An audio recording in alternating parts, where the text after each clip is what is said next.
if we could have our panelists join us back up at the top. Hi everyone, I know we're running a little late, so I'm going to try and cut a few corners so we can still end relatively on time. My name is David Lopez, and I just did the exercise that Nate suggested. I closed my eyes and I thought about a time when something had happened that changed my life.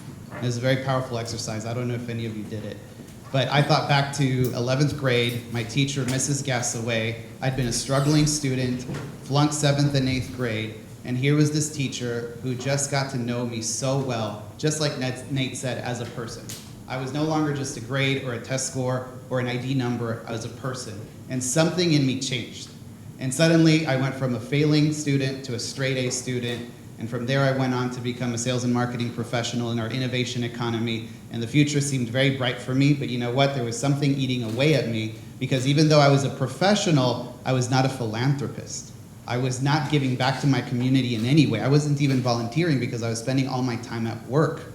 And so in 2008, I left my career behind. I went back to school at UCSD, go Tritons. Lots of love for San Diego State University. They're actually our partner at Teach for America San Diego, but go Tritons. And I made a big career shift from for-profit into nonprofit work. That's what brought me to Teach for America. Just to give you a very brief background on Teach for America, the organization is a national organization. It was started 25 years ago as an answer to a very provocative question. What if we could attract among our nation's most promising future leaders into education so that all kids can have access to an excellent education, the kind of education they deserve? Because that's not always the case. In San Diego, for example, I really appreciated what Nate had to say about there's two sides to San Diego. We're all about our innovation economy here, right?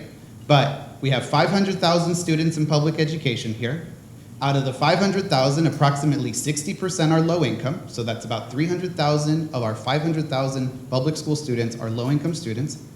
Out of those 300,000, only 1% will graduate with a STEM college degree, the kind of STEM college degree that would actually prepare them for the innovation economy. So at Teach for America, along with our partners like Reality Changers, like San Diego Unified, like San Diego State, like Barrio Logan College Institute, we're thinking, what's it gonna take to change those statistics? Not only so those kids can have the opportunities they deserve, simply because they're beautiful human beings that deserve that opportunity, but also because if we're gonna be the city that we want to be, we're gonna need their talent, we're gonna need their civic leadership. And it doesn't happen when they're flunking out of high school, when they're not meeting their full potential. So thank you so much for joining us this afternoon. I'm gonna spend most of my time actually just asking some questions of our brilliant panelists here. Thank you so much for joining us. Nate, Macy, and Winnie. I'm gonna limit it to 2 questions from me, and then I'm gonna turn it over to the audience here.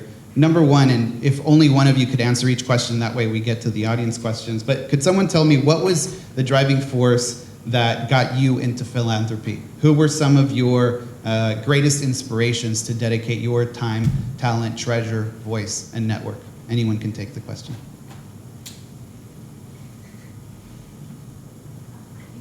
I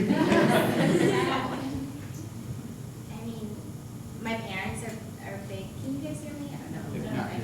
Oh, is this better? Hello. I think my parents, actually my mom was in this room earlier and she had to take off for work, were a big inspiration in teaching me about philanthropy. As mentioned earlier, I'm a part of the Latina Giving Circle of San Diego. I serve as our grants chair.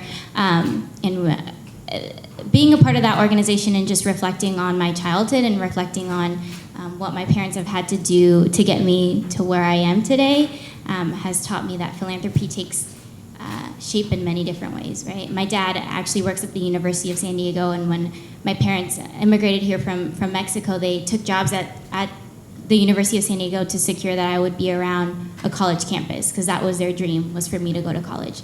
My dad digs holes for a living. Like, that's what he does.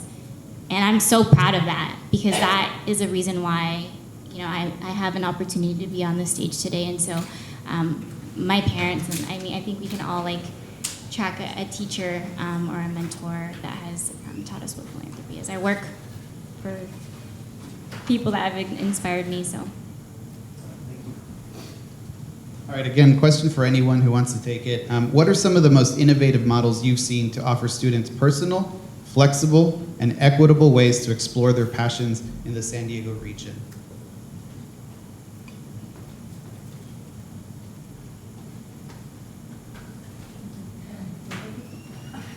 I was just going to say that's a hard question because, I mean, I myself are finding out new opportunities that I can take myself to expand my knowledge of what's going on here, even in San Diego.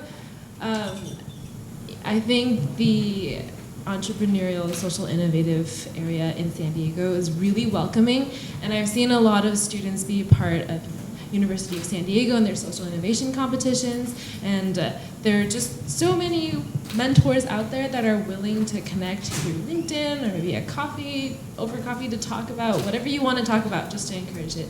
And I think outside of systematic, educational organizations that are doing it, there's just a lot of people out there that are really willing to help.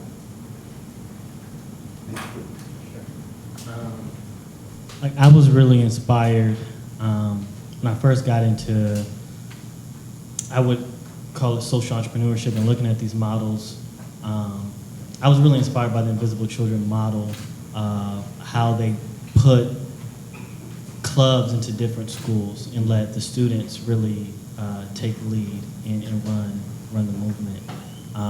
What was interesting is seeing how we look at philanthropy and we look at giving in any way is if you give students the power to lead and just give them the resources to say, here's what you need to do, and you can create it any way you want, then you start finding unique ways that each school or different organization or chapters do it in their own way.